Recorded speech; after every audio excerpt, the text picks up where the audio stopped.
dhe birë në këtë rast. Pra, baba ishte Davudi, djali ishte Sulejmani a.s.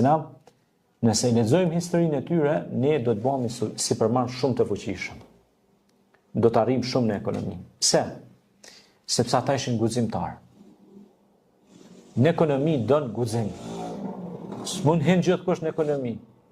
Sa ty ka shifra, ka numra, ka sende që është do të më pas besim, do të më kon besimtar shumë i madh me ata. Se mundesh edhe, do më thonë, me i marrë qaf njerëz, po mundesh edhe me i çu përpara edhe me ta pa hërin, jo vetëm njerëz, po krejt njerëzim. Elhamdulillah. Prandaj do të më kon shumë i vendosur. Prandaj Zoti thot në Kur'an, rajulun, burrat të fuqishëm, të cilët e çuan përpara përçeset. A nëse bëjmë një tërheqje paralele, kështu ishte edhe Abu Bekri, kështu ishte edhe Muhamedi alayhis salam, dhe gjithë ta burra, pra ishin ekonomistë, ishin burra që investuan për të mirën. Dhe prandaj edhe këta ishin industrialistë të mëdhenj që çuan përpara të mirën, dhe ne sot e asaj dite ne i gëzojmë të mira materiale. Ja morëm këtë tavolinë shembull.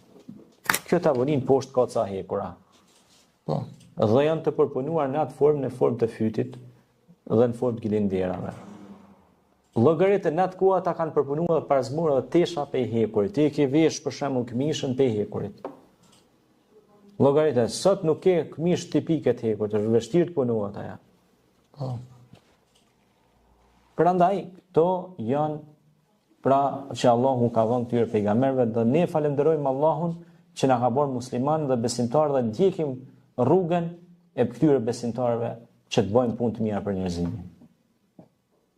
Andaj ne gëzohemi kur një besimtar, një musliman e ka ndërtuar një punisht të hekuri, e ka ndërtuar një robot me metale dhe të hekur, dhe atë robot e përdor për të mirën e njerëzimit, jo për shkatrimin e njerëzimit. Normal, ai don kontroll, sepse mund dal pi sistemi, mund bëj edhe shkatrime, ashtu siç don kontroll edhe njeriu. Duhet me këshillu. Njeriu duhet t'i japësh këshilla, duhet të flasësh me butësi kur e shef që ka dalë pe rendit. E këshillat më të mira i japin kush? Mësuesit, edukatorët, hoxhallarët e nderuar, ata që mësojnë Kur'an.